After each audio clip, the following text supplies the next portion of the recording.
Link me a video that we can all watch and agree with. What do we want? The ContraPoints one? Holy, I'll watch this off stream. My God, Jesus.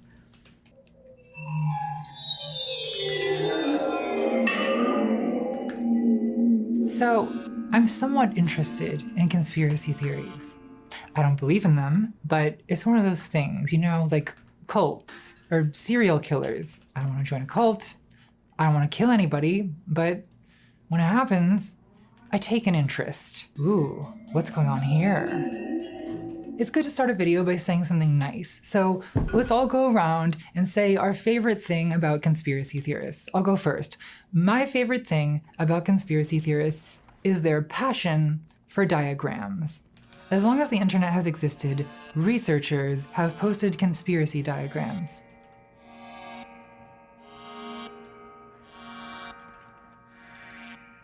This is one from 1999 with Lucifer at the top. Before the internet, people had to draw these things by hand. The pyramid shape is considered traditional. I remember seeing this one around 2010. At the bottom are the debt slaves, the sheeple. You are here. Above us, world population control, religion, government, education, media, and then like corporations, man. Then the banks, the think tanks, the elite families, the crown, and at the very top, the all-seeing eye. Maybe it's the Illuminati. Maybe it's the reptiles. Maybe it's Daddy when he's arrived and he's taking his belt off. You know, it's like Daddy arrived and he's taking his belt off. Let's face it, most conspiracy diagrams look like the untethered scribblings of incurable screwballs. And maybe they are. But I think they're also a sincere attempt to understand the shape of power. Not a good attempt, but that's okay. I no longer expect good things. Every conspiracy diagram is an answer to the question, who really controls the world? The pyramid represents hierarchy. It's like those medieval drawings of the great chain of being. Medieval Europeans saw reality itself as a kind of pyramid, with God at the top, the supreme being. Each tier beneath him represents a lower emanation, the orders of angels, humans, animals, plants, and minerals. Medieval cosmology was a mirror of medieval politics. As below, so above. The feudal system was a pyramid, with the monarch at the top, then nobles, knights, vassals, merchants, peasants, and serfs. In 2023, passionate graphic designer Dylan Lewis Monroe created a conspiracy diagram called the World Hierarchy Pyramid. It combines the medieval great chain of being with every conspiracy theory. At the top is the Tetragrammaton, that's the Hebrew name of God. Then the angels, the extraterrestrials, dark AI, transdimensional ETs, the Borg, Anunnaki, Draco-reptilians, Satan, Source, 2 Corinthians. Do your own research. Then of course the elite bloodlines, the secret societies, of course, and way down at the bottom, the Matrix, 9 to 5 debt slaves, peasants, sheep, cattle, NPCs, maskers, Monster energy drinks? Oh, they think it's satanic. So you go into Hebrew. The letter Vav is also the number 6. You could have here in Hebrew 666 on the can. Now, do you know what a MILF is? I do. Breeders.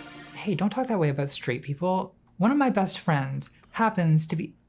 Wait a minute, does that say Goyim?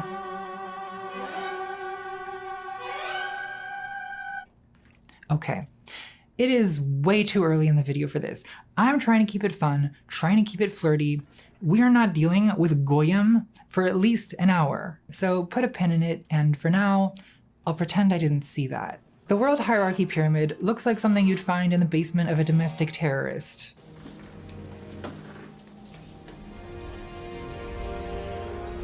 Somerset! How can someone be this wrong about every aspect of reality? Is anything about this right? Well, isn't it true that power is a pyramid? You could make a less crazy pyramid diagram. A 1911 illustration called The Pyramid of the Capitalist System. Oh God, we're already talking about capitalism. Never beating the bread tube allegations. The Pyramid of the Capitalist System has the workers at the bottom, then the bourgeoisie, the army, clergy, politicians, and at the very top, in place of the king, in place of God, is money itself. A conspiracy theorist would look at this and say, well, that can't be right. Money can't be at the top, because money does not conspire. Money has no plans, no intentions of its own. It isn't good or evil, it just is. So, who controls the money? Who really controls the world? What's up, you guys? Just checked into the Watergate Hotel. No need to break in, that's cute. Nice view. Not very private. Honestly, not a great place to do a conspiracy. Part 1, just asking questions. So I spent the last year of my life researching conspiracy theories online, and I'm not doing well. Every time you saw Taylor Swift on your TV at the Super Bowl, you were flashed with demonic hand gestures and an inverted cross. Did he just say Taylor Swift? I can't even tell reality from parody anymore. It's like that essay, A Modest Proposal, by Jonathan Swift. I feel like I'm losing my mind. So to ground myself, I tried asking some normal, non-terminally online people what they think about conspiracy theories. And what I found is that for most people, conspiracy theories are a mainly harmless game they play. The game of what if. You know, what if Tupac and Elvis are still alive? And what if they hang out in the UFO at Area 51 with Sasquatch and Taylor Swift's gay whiff? Sure. Why not? Speculating about who really killed JFK is basically America's pastime, because it's more exciting than baseball, and it's like a murder mystery. We all get to play detective. Was it the Russians? The CIA? Pro-Castro Cubans? Anti-Castro Cubans? Colonel Mustard on the grassy knoll with the magic bullet? America has a weird obsession with JFK. I feel like it's because of two things. One, he's hot. Two, he's dead. And it's that combination of hot and dead that really gets our juices flowing. Whenever I imagine JFK, I see him silhouetted against soft white light, and he smiles at me lovingly in slow motion. JFK is America's beautiful dead wife in a flashback. He's our dead anime mom. Oka-san. I can't believe we fumbled her. So look, I hate to be a buzzkill. I know it's fun to speculate wildly about the secret conspiracies behind world events, but for me, it stopped being fun a long time ago. I can't pinpoint when exactly, but there's a couple moments that stand out. Exhibit A is Edgar Madison Welch, who on December 4, 2016, drove from North Carolina to Washington, D.C. and entered neighborhood pizzeria Comet Ping Pong with an AR-15 rifle, which he fired through a closet door, terrifying customers and staff. He later told police he was, quote, self-investigating. He was doing his own research. He was self-investigating the Pizzagate conspiracy theory, which falsely claimed that leaked emails from my close personal friend, Hillary Clinton, contained cryptic references to an elite underground satanic ritual murder and child sex trafficking operation. It's a shame, because baseless speculation about the lurid sexual depravity of the rich and famous can be a lot of fun. But when someone picks up a gun, the truth is not a game. The shooter would later tell the New York Times, quote, the intel on this wasn't 100%. Yeah? Exhibit B is America's foremost conspiracy theorist for the last quarter century, Alex Jones, live on InfoWars, mocking the father of a child who was killed at Sandy Hook. And I know Alex Jones has paid a heavy price for this, but it is pretty heinous. I mean, it's like, yeah, oh, I read this card, okay.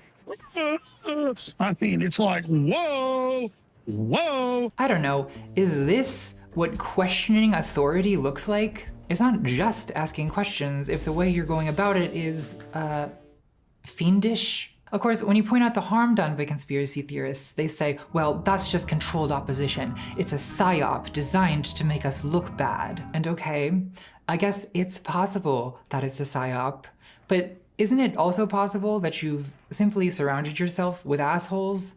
Conspiracy theorists tend not to take criticism well. They feel like you're manipulating them, like you're shaming and vilifying people just for questioning official narratives. And Isn't that exactly what they'd expect a shill for the deep state to do? Isn't conspiracy theorist just a slur for anyone who dares to snap out of their programming? A convenient way to silence anyone who questions the establishment? Well, it's good to be skeptical and it's good to ask questions, but there's a difference between intelligent skepticism and, for example, denying well-documented events on the basis of wild conjecture posted online by some maniac moments before harpooning his own parents. Just because you're asking questions doesn't mean the questions you're asking are good.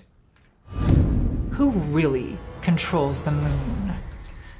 No one controls the moon, Vanessa. That's not a good question. Go back to your desk. Conspiracy theorists think of themselves as speaking truth to power and challenging the establishment. But is that even what they're doing? See, I can also ask questions. My first question is, which establishment are you questioning? Does this establishment include Donald Trump and Elon Musk? I notice Alex Jones and many other conspiracy theorists have taken to shilling for both of them, now that they are collaborating so closely. Conspiring, if you will. One thing we've seen in the United States over the last decade is that when an entire political party embraces conspiracy theories, you can't really say that conspiracy theorists are questioning propaganda, because the conspiracy theories are the propaganda. On December 2nd, 2015, presidential contender Donald Trump appeared as a guest on InfoWars with Alex Jones. Let's look at the comments. This video is shadow banned. The elite don't want the people to see this. 1984 is here. Okay, but the interview is on YouTube, and it was the first result when I Googled it. And Donald Trump is the president of the most powerful country in the world. So who exactly are the elite?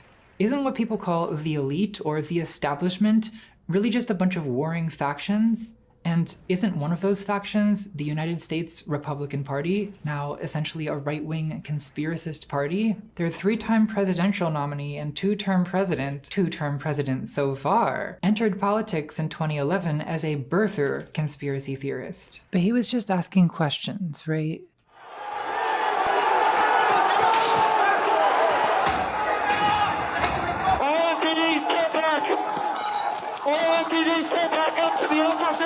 On January 6, 2021, the Capitol was stormed by 10,000 self-described patriots aiming to violently overturn the results of the 2020 election because of conspiracy theories spread by Trump and that scummy lawyer he used to hang out with. Let's have trial by combat. We will never give up. We will never concede. We will stop the steal.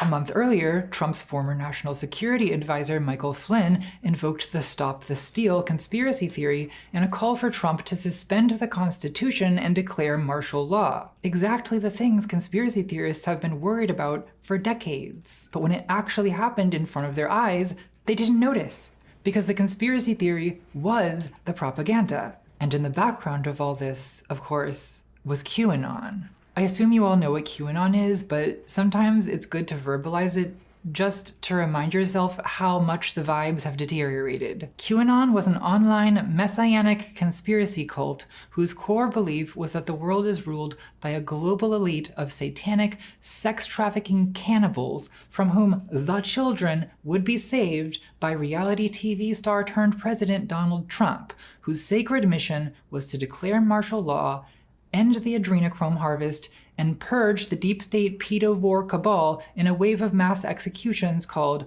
the Storm. This he would accomplish with the help of military intelligence insiders known as Q, who only communicated with the public via cryptic messages on a seedy, racist image board called 8kun, operated by a father-son team of American pornographers out of a hog farm in the Philippines.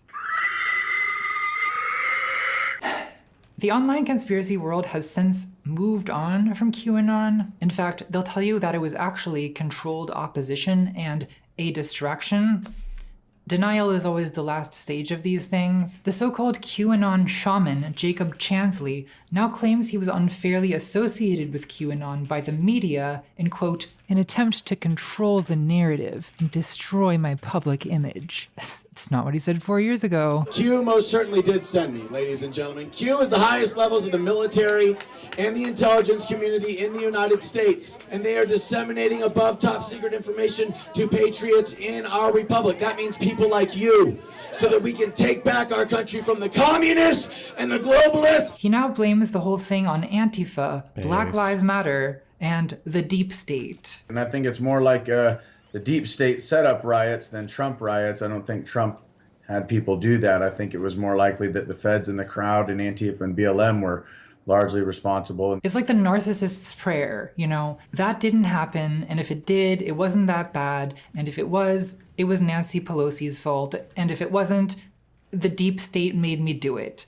It was controlled opposition that I was a part of, somehow. So no, I'm not just gonna pretend QAnon didn't happen because it would be convenient for you. If you just memory hole these things, then you never learn anything, and we just do it all again. American politics is post-QAnon in the sense of like post 9/11 or post-apocalypse. It's not like things are going back to the way they were, and more like this is just the way things are now. QAnon's core idea was that the world is ruled by a satanic pedophile elite who must be purged by a right-wing authoritarian takeover. And this idea is as popular as ever. Here's right-wing misogyny influencer and alleged sex trafficker Andrew Tate, I don't even want to be alive anymore, getting 131,000 likes on Elon's X.com for announcing that drag queens at the 2024 Paris Olympic opening ceremony prove that a satanic cabal controls the West. Here's Ambien enthusiast Roseanne Barr on stage with Tucker Carlson in September 2024, shrieking about cannibal vampires and riling up the crowd for another insurrection. You know they eat babies. That is not bullshit. It's true. So it's not just the dogs and the cats, not just the pets. They're full-on vampires. They love the taste of human flesh and they drink human blood. Fauci gave everybody AIDS too. Did you know that? He did. Google it. These are not fringe ideas anymore. Alex Jones has faced. Is she actually gonna do any work to debunk any of these things, or are we just supposed to believe her? Like she just keeps presenting these as like, I don't know, are Democrats eating babies? Because Contra hasn't provided any evidence to the contrary yet, and we've gotten reliable testimony from great political figures, so. From relevance, less because of his deplatforming, and more because of the mainstreaming of his own ideas. He used to be king of the fringe, but now he's not so far from the center. A little fish in a big conspiracist pond. It would be an exaggeration to say that conspiracy theories have become the dominant form of political discourse, but not that much of an exaggeration. During the 2024 election season, 4 of the top 6 podcasters on Spotify were conspiracy theorists. President Trump's campaign was backed by Elon Musk, who tweeted about Pizzagate on the eve of the election, the result of which increased his net worth by $200 billion. And Musk, of course, has now been appointed to the newly created Department of Government Efficiency, or DOGE. Well memed, my lord. You win, te interwebs today, good sir. Way to pwn les liberals epic style. Chatelet, my brothers, top keck. Legalize comedy. I'm this close to losing it. Don't fuck with me, fellas. Another conspiracist Trump appointment is RFK Jr. They should just nominate the Time Cube guy. Why not? It rotates in 4 different directions simultaneously, toward midday, midnight, sunup, and sundown. It rotates those directions simultaneously. It's RFK Jr., who believes in chemtrails but not vaccines, who claims COVID-19 was ethnically targeted to spare Jews and the Chinese, who denies that AIDS is caused by HIV, who's promised that he, quote, won't take sides on 9/11. He forgot. So conspiracy theories are no longer for freaks in tinfoil hats making public access TV shows about Sasquatch. If that's all it was, I wouldn't care. It's not my business what you people do with Sasquatch in the privacy of your own bedroom. But now, conspiracy theories are for the freaks who run the country. And when it comes to deciding, you know, which elections are rigged, or which mass tragedies are hoaxes, or which reptilians control the central banks, it kind of becomes everyone's business. Because for democracy to work, if that's still a thing by the time this video comes out, we, the people, need to have reasonable conversations with each other. And it's very hard to have reasonable conversations with people who think the World Health Organization is controlled by high-level Luciferian druids. So in this video, I just want to ask some questions, not about any particular conspiracy theory, but about conspiracism as a way of thinking. Why do so many people believe in conspiracy theories? Why are they so obsessed with symbols and rituals? Why are they taking over politics? Has this happened before? When did this start? Is the internet to blame? A funny thing about conspiracy theories is, no matter how wrong they are, engaging with them forces you to ask deep questions, because there really is something mysterious about truth and power. How do we know it's true? What authorities can we trust? Why do bad things happen? Why are there wars? Why is there poverty? Who really controls the world? In this video, I will answer all of these questions and more. So buckle your seatbelt, Kansas. We're gonna take the rabbit pill and find out just how deep Dorothy's hole goes.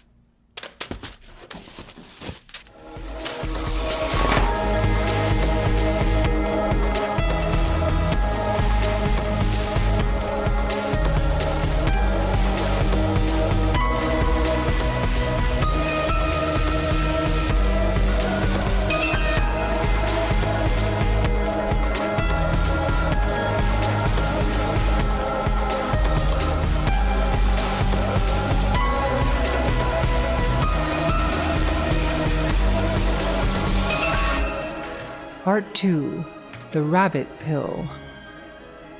Hello, Earthlings. Hope you're having a good trip. Let's start by looking at how conspiracy theorists argue. I need to teach you to counter those arguments so you can properly shill for the Galactic Empire. A common argument goes like this.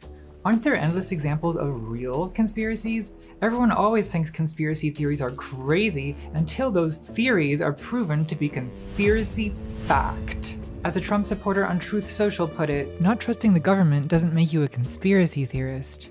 It makes you a history buff. So on the one hand, yes, the government has done things that are bad. They've even deliberately done bad things in secret, which might be the definition of a conspiracy. And that's true of whatever country you live in, but I'm gonna focus on the US because the Saturnian order has commanded me to make America look bad.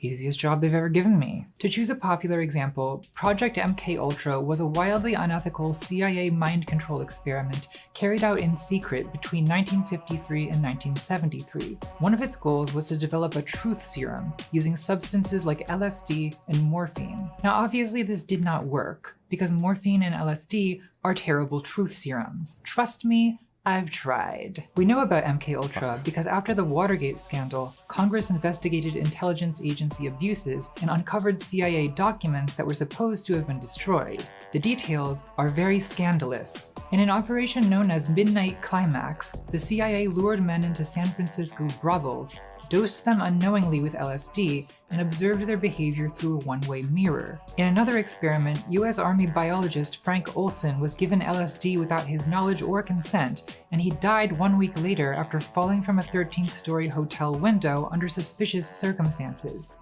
It's true that there's no shortage of real conspiracies. I'll put some on the screen right now and you can do your own research. So you can't really blame people for wondering, if this is the stuff that's declassified, what else are they doing that we don't know about? Probably a bunch of messed up stuff. I'm not going to disagree with you there. And many conspiracy theories do have some kind of resemblance to things that actually happened. Anti-vaccination conspiracy theories are almost entirely baseless. But in 2011, the CIA located Osama bin Laden in Pakistan by secretly collecting blood samples under the pretext of a fake vaccination program. QAnon is total madness, but when high-profile men like Epstein or Diddy are outed as prolific sex criminals, it's not unreasonable to wonder how many other rich and famous people— For the Pakistan thing, that was fucking based. What they did was there was a place nearby where I think they thought Osama bin Laden, he was purported to be hiding, And I think what they did was they opened a vaccine program for children and people in the area. And what they were doing is they might have been actually vaccinating them, I don't know, but they were collecting blood from people, I think, to try to find like relatives of Osama bin Laden, to try to like hunt him down. It was a pretty memey operation. People are complicit in those crimes. So with so much evidence of real conspiracies, why shouldn't we take the rabbit pill and go down Dorothy's hole? Well, in short, because conspiracy theories have less in common with real conspiracies than might initially seem to be the case. Conspiracists will tell you that the term conspiracy theory was invented by the CIA to discredit anyone who questions official narratives.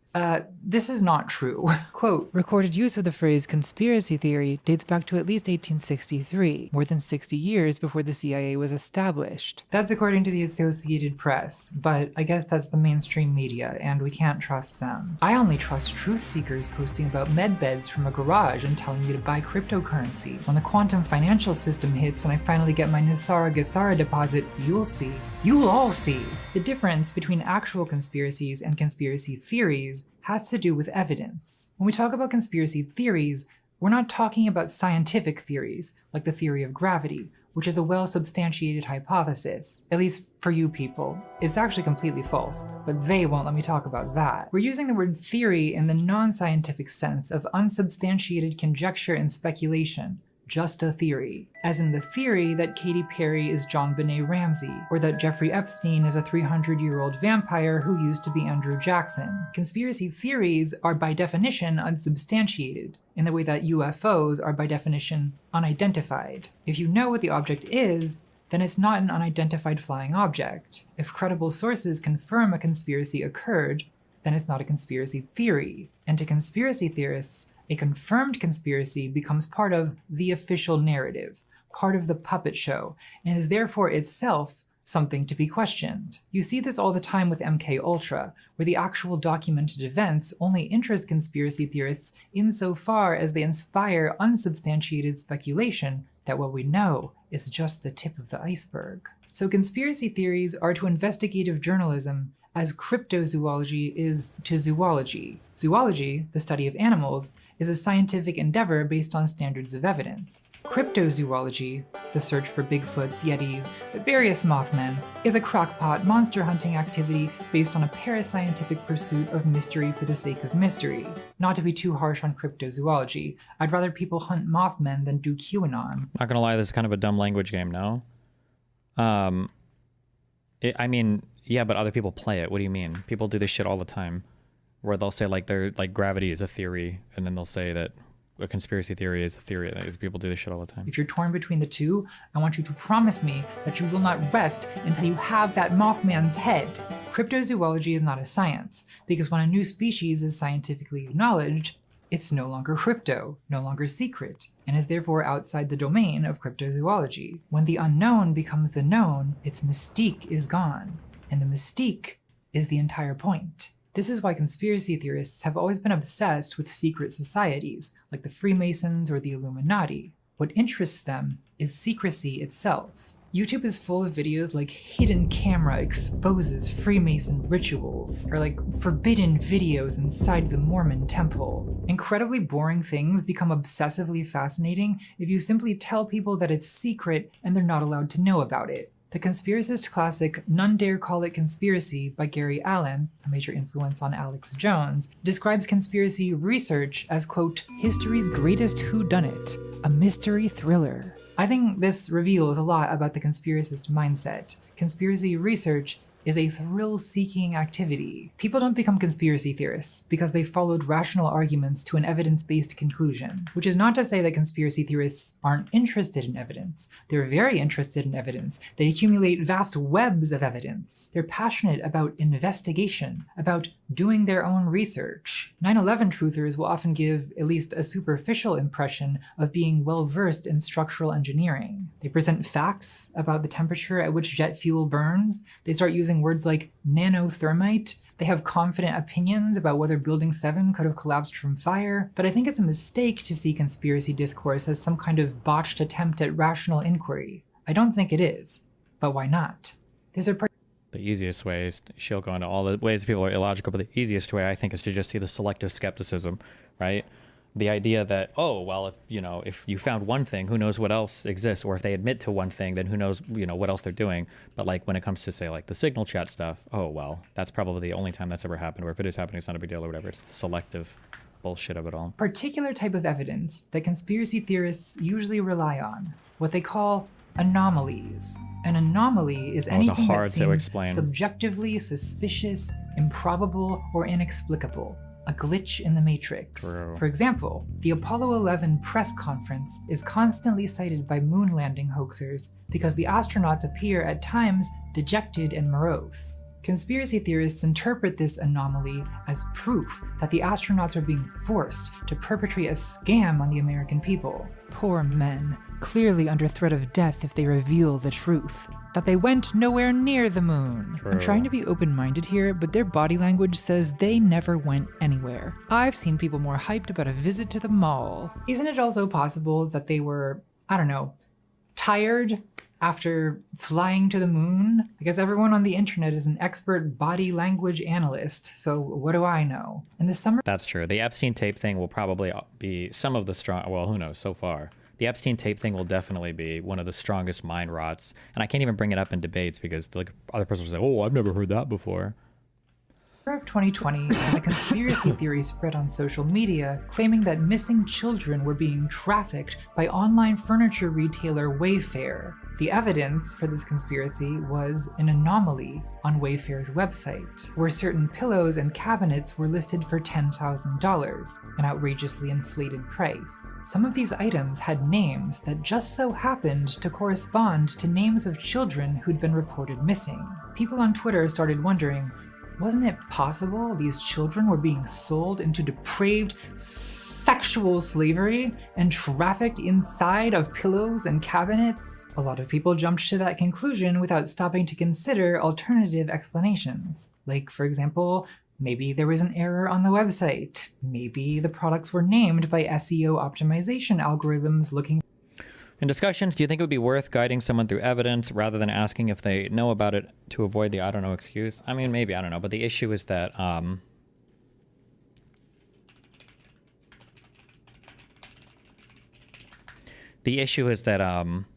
you get, like, you've seen me do this on stream before, where it'll take me like 45 minutes just to clear one minor claim.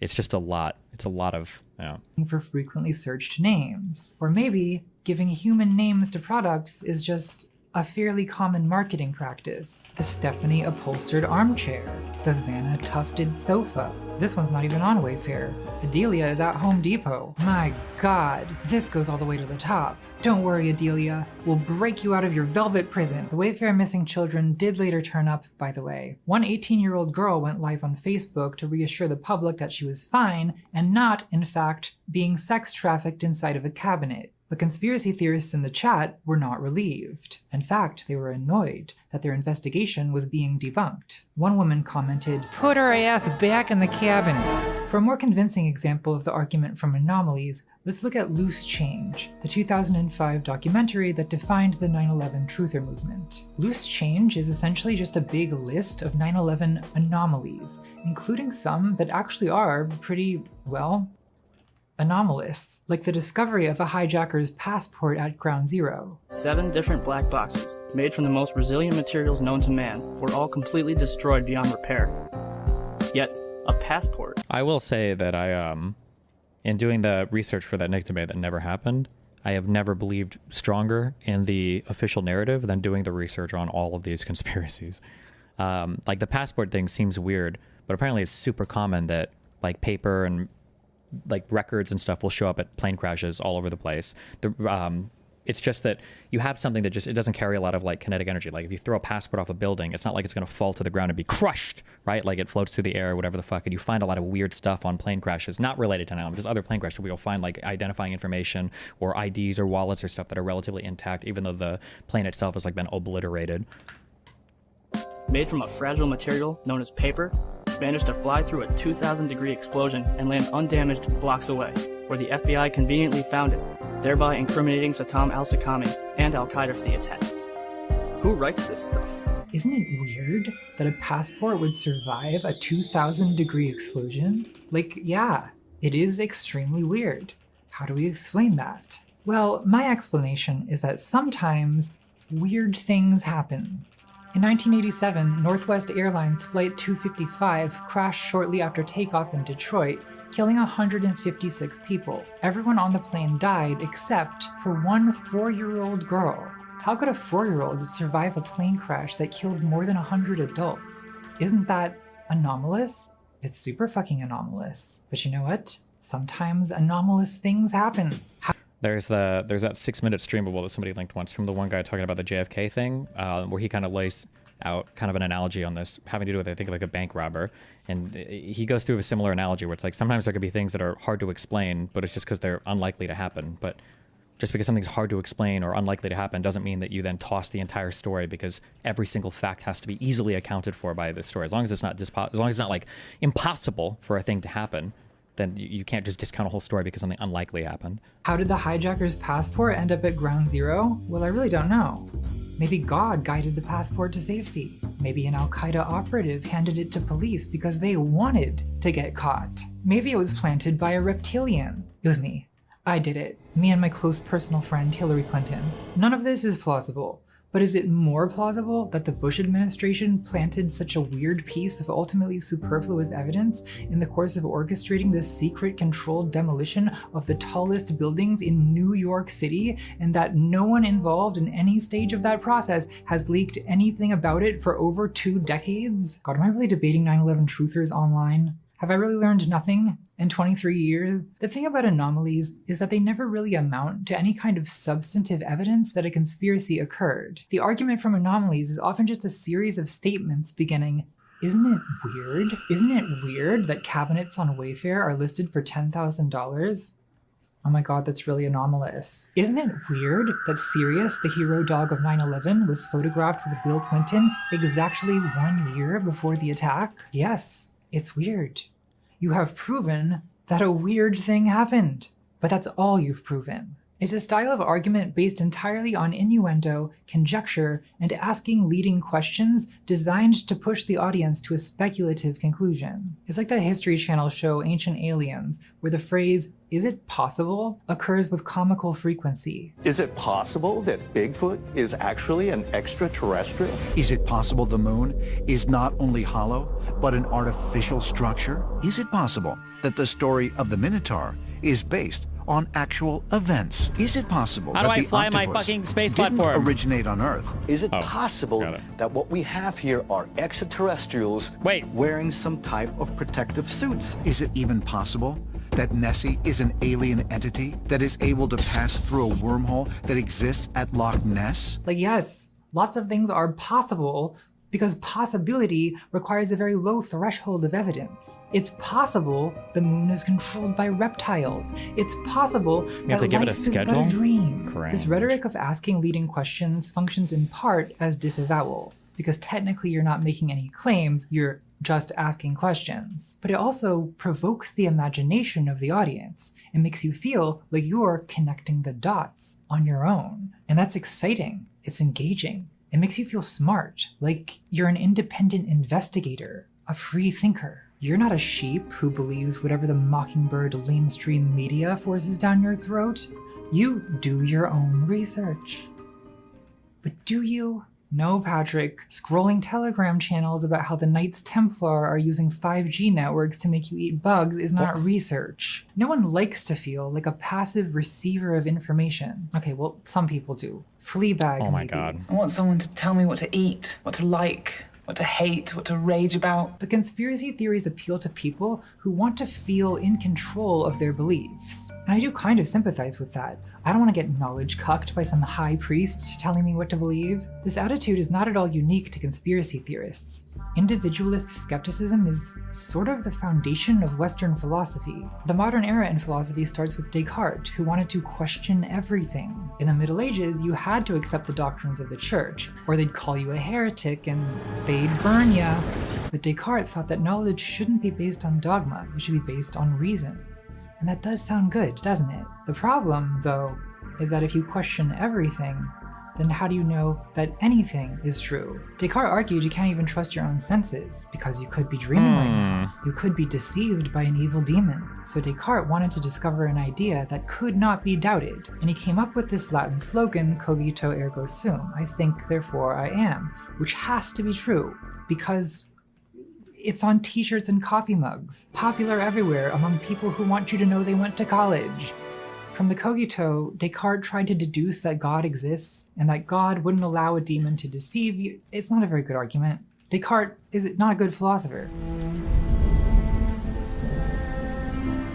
The problem is that knowledge is inherently a collective endeavor, and that's even more true now than it was in Descartes' time. You can't really do science by yourself anymore. To some extent, you have to trust the work of other people. Conspiracy theorists don't trust science because science is an institution and they don't trust institutions. A lot of conspiracy theorists go even further than that, and they adopt this oppositional attitude to knowledge. In other words, whatever they want you to believe, the opposite is probably true. On a YouTube clip of Richard Nixon telling Billy Graham that there will be a pogrom in America if the Jews, quote, don't start behaving, the top comment reads, I always wondered why I was conditioned to dislike Nixon by the media. Things are starting to make sense. This idea that every mainstream source of information is conditioning from the Judeo-Bolshevik banking cabal leads to a kind of fetish for stigmatized and secret knowledge. Conspiracy theorists play up how persecuted and silenced they are because they see institutional opposition as proof of their correctness. An Austrian painter and conspiracy theorist once said in his book, My Struggle, oh, poor baby, my struggle. He should have just called it My Journey, my whole entire journey. He wrote that the media's insistence on the protocols of the Elders of Zion being an anti-Semitic hoax is, quote, the best proof that they are authentic. This is one reason why conspiracy theories are impossible to debunk. The attempt to debunk them is seen as shilling, and therefore as proof of the conspiracy. If it isn't true, why are you so eager to disprove it? Hi, baby. Conspiracists see the media, the academy, the medical establishment, every reputable source of information as a kind of Cartesian demon lulling us all into a dream world from which their goal is to awake. And it's this experience of awakening that conspiracy theorists are trying to trigger, with an overwhelming gish gallop of anomalies that eventually climaxes in a wild leap in logic. The most egregious example of this possibly ever is the Dutch conspiracy theorist Janet Ossebaard's 10-part video essay Fall of the Cabal, which recruited millions of people into QAnon in 2019 and 2020. Fall of the Cabal begins with a section called Things That Made Me Go What I'm going to do is first of all give you a short overview of things that made me go Things That Made Me Go is just a random list of anomalies. Not arguments, just questions. Isn't it weird? Isn't it weird that the Vatican's audience hall is full of references to reptilians? Did you know the Vatican's telescope is called Lucifer? And since when does the Pope make the sign of the devil? True. 9/11. Wow, that's really anomalous. True. Are you aware of the fact that children cartoons contain subliminal messages of sex and violence? Why? That's super fucking anomalous. Fall of the Cabal does allude to a few things that are real. Like, yes, Monsanto and Bayer are companies that make carcinogenic herbicides. That's true. But then that's just casually mixed in with, blood libel. Do you realize that these foreskins are actually sold? That it's a trade? What's next? Drinking baby blood? Look, what is the point of this? There's no logical connection between any of these points. It's just a bunch of ominous innuendo leading the viewer to the vague conclusion that something isn't adding up. We've been lied to. And that is always the preface. We've been lied to. What is the purpose of opening with that?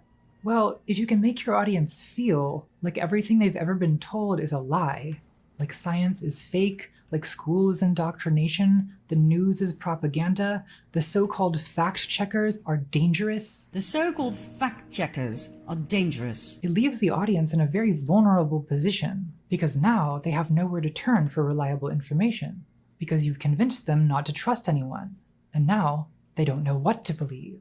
And if you're a propagandist, that's exactly where you want them, because most people are uncomfortable with doubt and uncertainty. It leaves you open to alternative explanations, even bad ones, because any explanation feels better than none. So this is the critical moment when you make the logical leap into hyperspace. You've broken the audience down, and now you get to build them back up. You get to be the Morpheus telling them how deep the rabbit hole goes. And you may as well go ham, because at this point, they'll just believe anything you say. Get ready for some conspiracy facts. The North American Man-Boy Love Association. This is their mascot. Why are children exposed to Illuminati symbols, chemtrails, cannibalism? George Soros, the Rothschild family. Follow the money. Adrenochrome is real. It is the ultimate drug. The same Church of Satan Chelsea Clinton is so fond of. If you can really jump from one timeline to another parallel one, you can time travel. I have grown to fully trust Don, master of all masters. He is a genius, a 5D chess player, a man with a huge heart. Q is not a cult. The most insidious thing about this form of indoctrination is that, to the people susceptible to it... If adrenochrome were real, what is adrenochrome? What is the actual theory in that? Like, superpowers from child blood or something?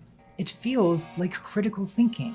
They think they're connecting the dots, asking questions the sheeple can't handle. They noticed the anomalies, they followed the money. Reverse no aging one told blood. them what to think, except you kind of did tell them what to think.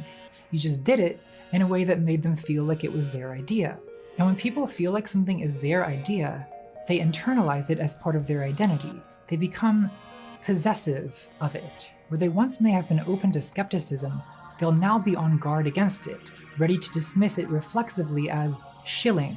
So the point of the argument from anomalies is not to support a conclusion with evidence. The point is to trigger a crisis of belief that primes the audience for a kind of conversion experience, an initiation into the cult of mystery, of secret alternative knowledge. And that conversion experience is called the awakening, going down the rabbit hole, taking the red pill.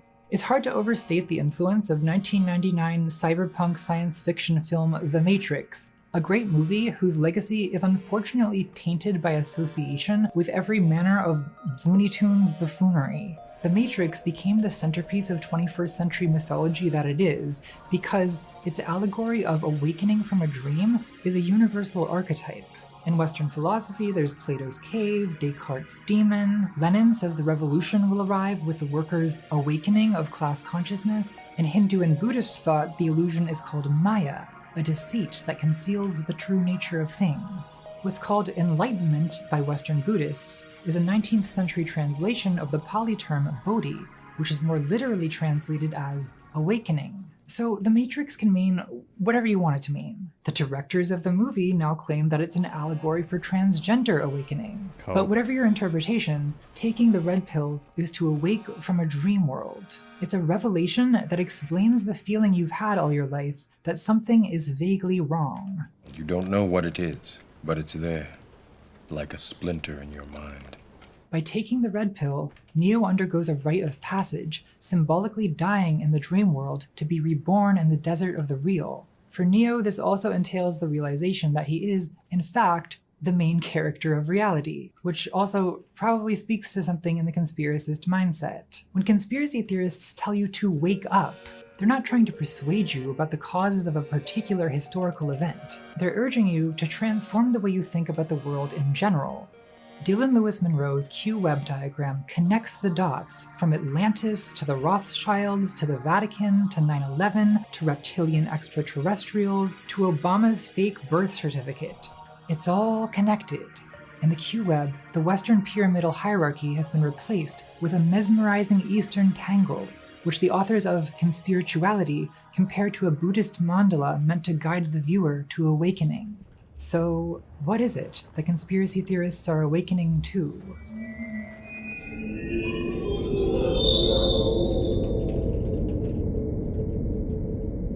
Wake up! Part 3. Conspiracism. So wake up to what?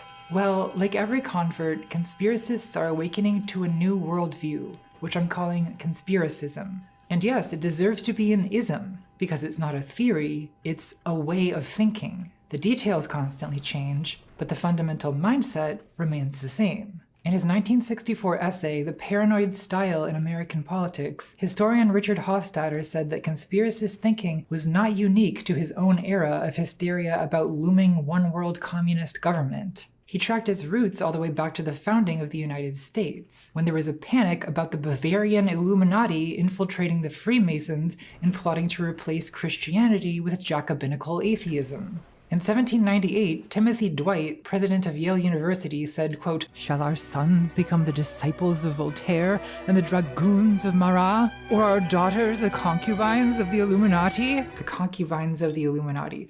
I, for one, welcome my new sex lord, Adam Weishaupt. When I heard he was professor of canon law at Ingolstadt, I was like, oh my god, that's so fucking hot. That same year, George Washington received a letter from a German reverend warning him of a, quote, society of Freemasons that distinguishes itself by the name of Illuminati, whose plan is to overturn all government and all religion. This conspiracy theory was popularized by John Robeson's 1797 book, Proofs of a Conspiracy, against all the religions and governments of Europe carried on in the secret meetings of Freemasons, Illuminati, and reading societies collected from good authorities.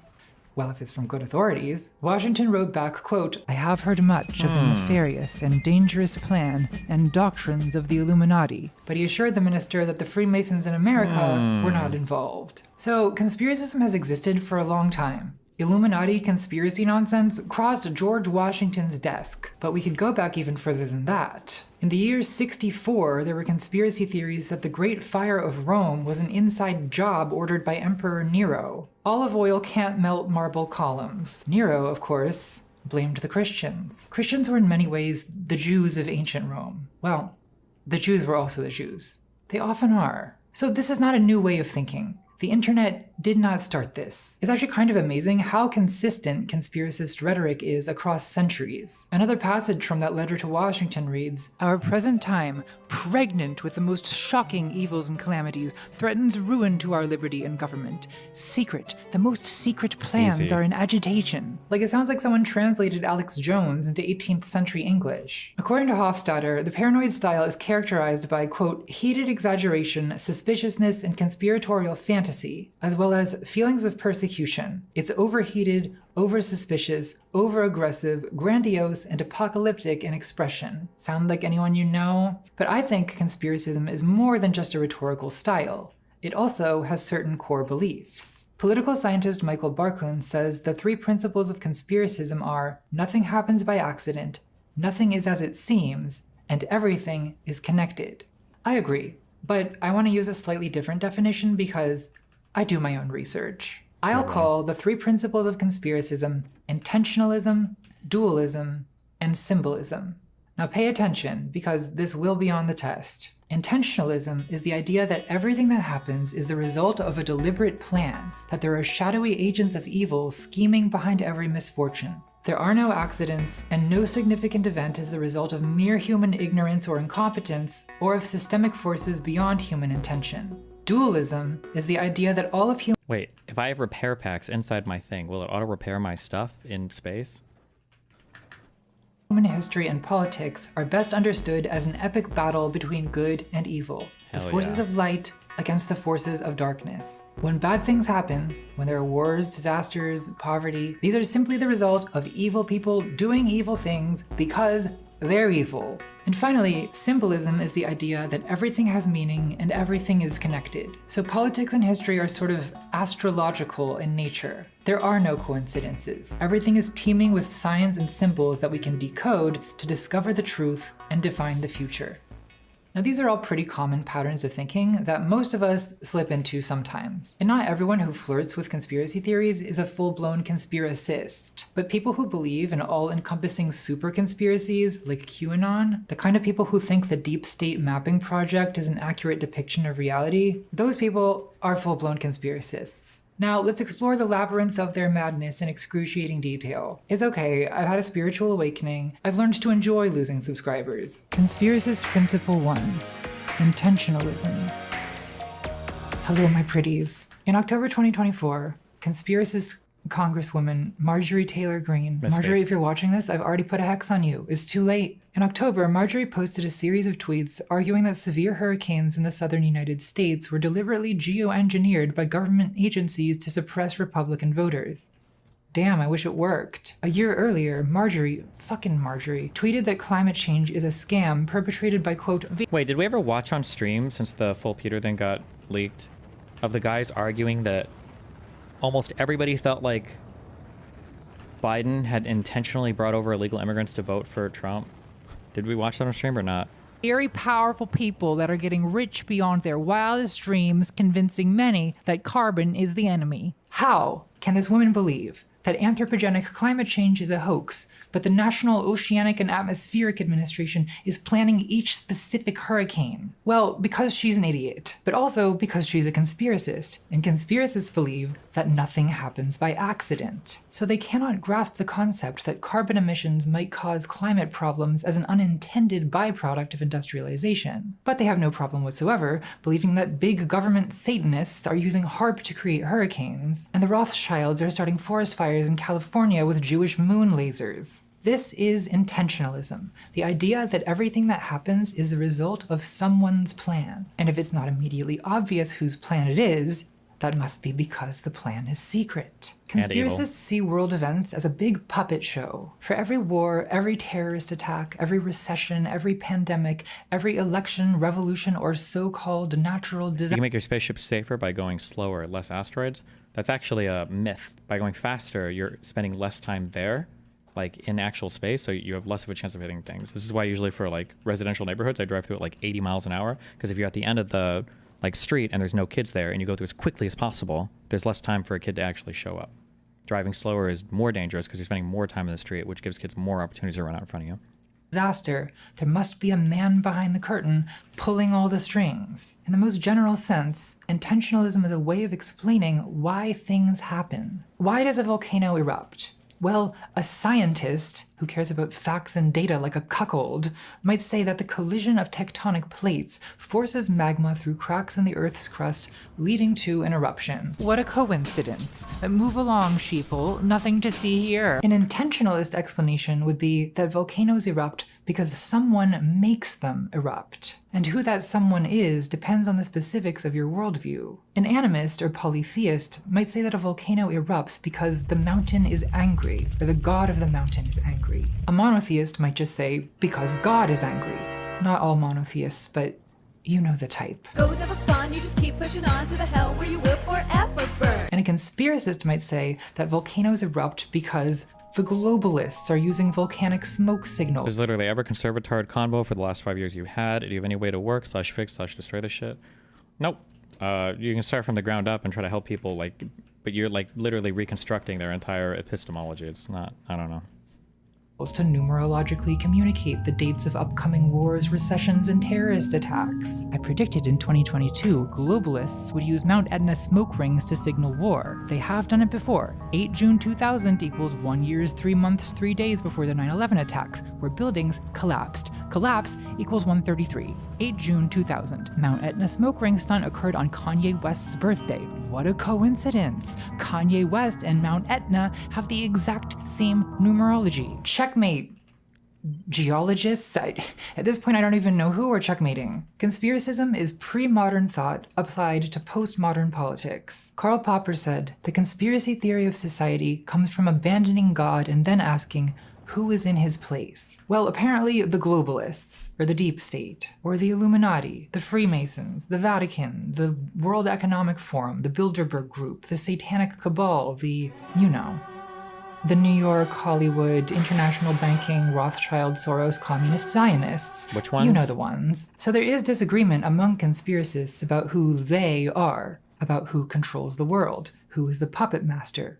But they all agree that someone is. It's a kind of intelligent design theory of world events. Conspiracism is to politics, economics, and apparently meteorology what creationism is to biology. Notice how she's too scared to even jokingly say it? And misunderstandings. I should tell you something. Like creationists will say, well, if God didn't create mankind in his own image, then I suppose it's just a random accident that one day monkeys gave birth to Meemaw. Okay, but that's not what the theory of evolution says. Science cuck Chuck's book is not titled On the Origin of Species by Random Accident. Oopsie doopsie, new species originated. No, it's On the Origin of Species by Natural Selection. Natural selection is not random accident, it's a long-term process where heritable characteristics better suited to a particular... Why am I bothering to explain this? Why am I even making this video? Why do anything at all? I guess for the pleasure of rolling the boulder up the mountain once again. One must imagine Sisyphus happy. Okay, well, don't tell me what to imagine. The point is, evolution doesn't need a plan. Let's fucking go. You could argue that LFG, evolution is God's let's plan. go. And okay, seems like a weird plan, but it's not weirder than ordering Abraham to sacrifice his kid and saying, just kidding, at the last moment. It was just a prank, bro. Father almost sacrifices son. Prank gone wrong. Hilarious. Liked and subscribed. Now, things get a little more complicated with history and politics, because obviously a lot of things that happen in politics are the result of someone's deliberate plan. Whether or not you believe in 9/11 conspiracy theories, I think we all agree that someone decided to fly planes into those buildings, or holograms, or whatever it is you people think happened. Russia invaded Ukraine, presumably because Vlad Putin made a plan.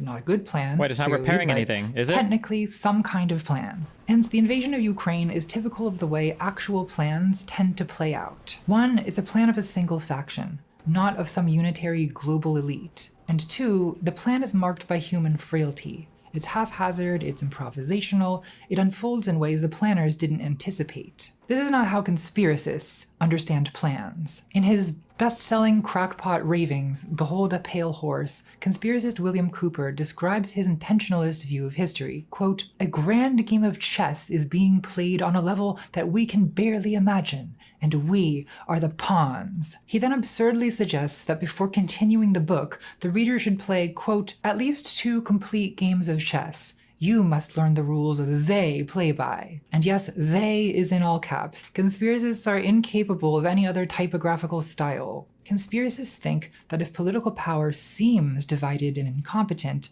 that's just because we're stuck in the dream world at the bottom of the pyramid, unaware of the evil chess demons secretly controlling everything. Listen to how 18th century... Okay, wait, if I was on this ship now, I would just be able to go down to the planet, right?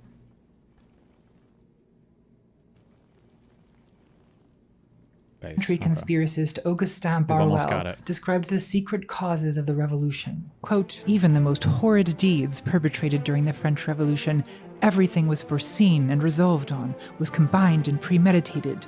They were the offspring of deep-thought villainy, since they had been prepared and were produced by men who alone held the clue of those plots and conspiracies, lurking in the secret meetings where they had been conceived." This is not how things actually happened, though, Augustin. An event like the French Revolution is too complicated to be the result of a perfectly executed master plan. But just like creationists, conspiracists often fail to even understand the alternative to intelligent design. Conspiracist Gary Allen writes, "There are really only 2 theories of history. Either things happen by accident and neither planned nor caused by anybody, or they happen because they are planned and somebody causes them to happen." This is a false dichotomy. We don't have to choose between the conspiracist view of history as a masterful game of chess and the straw man alternative that everything happens by accident for no reason. That's not what mainstream historians are saying.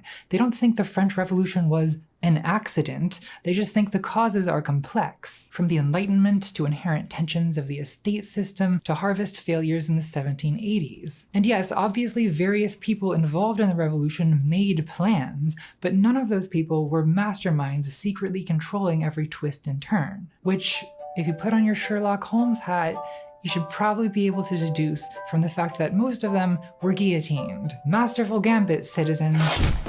Intentionalism especially runs rampant in the way people talk about the economy, a topic where most people are a little conspiracist. You know, why did the price of eggs go up?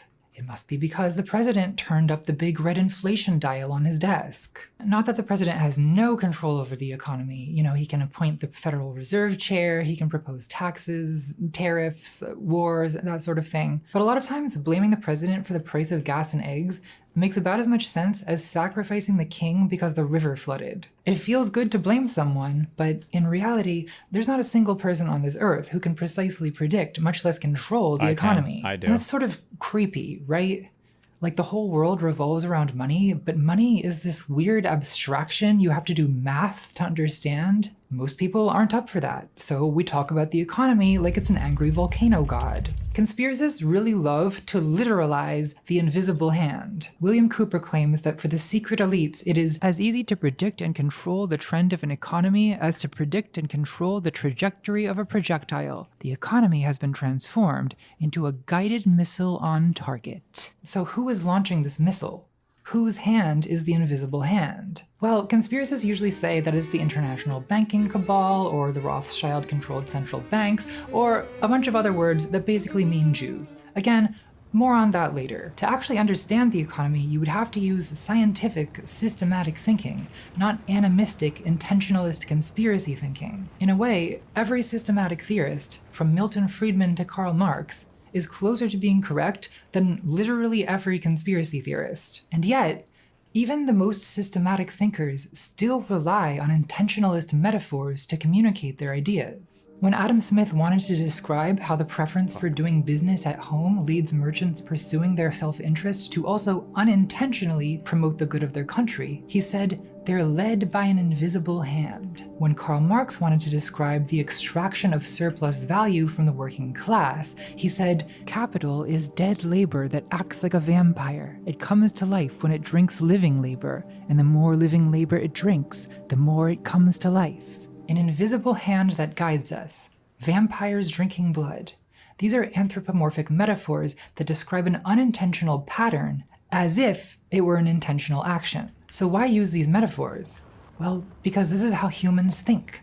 We make sense of the world by imagining it as a reflection of ourselves. We see the earth as a mother and the sun as a father. We imagine an economy with hands, capital with fangs, and the universe itself with a mind like our own but greater, which we call God. I don't think it's stupid to think this way. I just think it's human. Humans think humanishly. So some level of intentionalism is probably inevitable. We sort of can't help it. It's one reason why conspiracy explanations of events are so appealing, and it's compounded by a few other motives. Motive 1 is the denial of chaos. I'm sorry, I know we're like 3 subsections deep. Unlike better YouTubers, I have not succeeded at organizing this video into an internet-friendly numbered list. It's scary to become an adult and to realize that, in fact, your parents don't know what they're doing, and no one knows what they're doing. There really are no grown-ups, not in the way you thought when you were a kid. It's unnerving to think that no one is steering the ship. So even if the deep state puppeteers are evil, it's maybe reassuring to think that at least someone somewhere is in control. Someone is daddy. You know, it's like daddy arrived and he's taking his belt off. Motive 2 is the denial of collective action. Why would Augustin Barruel want to think that the French Revolution was an Illuminati master plan? Well, because he was a Catholic monarchist. So it was ideologically more convenient for him to think secret societies planned the revolution than to accept that it was in any sense of the people. It's like the American conservatives in the 1950s who could not imagine why anyone would choose to be a communist, so they assumed it must be water fluoridation and Manchurian brainwashing. Or like the conservatives today, who see every progressive social movement, from LGBT rights to Antifa to Black Lives Matter, as top-down plots perpetrated by Soros-funded crisis actors on behalf of the globo-homo woke agenda.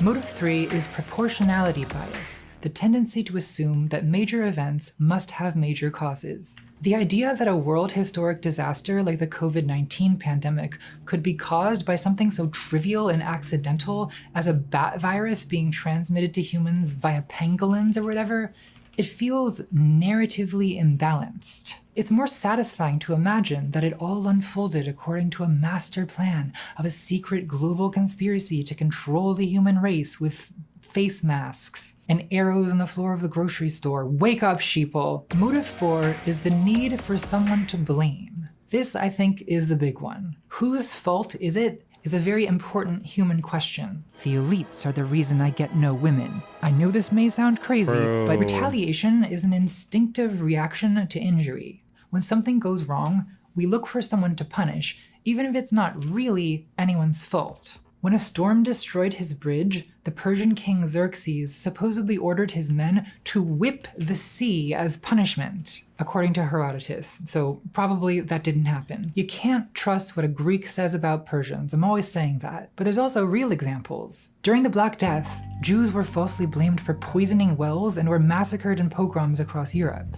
In 2020, Trump called COVID the China virus, using a similar kind of scapegoat logic to direct populist rage at foreigners, which is the entire thing he does. It's all he does. At the height of the pandemic, millions of people viewed the Plandemic trilogy of conspiracy documentaries, which falsely— Whatever happened to what did Tim Pool call this? Not the Great Replacement, the Great Reorganizing or something. Remember how they said that they were going to use COVID from the World Economic Forum, whatever, to reorganize? Oh, the Great Reset. Whatever happened to that? Did we reset, or what? Did they beat it?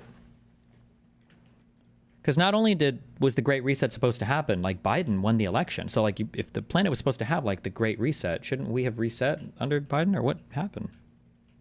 They claimed the virus was deliberately engineered as part of a global conspiracy to take our freedoms. Plandemic provided scapegoats by making cartoonish villains out of everyone from Anthony Fauci to Bill Gates to the WHO, WEF, CDC, CCP, John D. Rockefeller, Big Pharma, global communist agenda.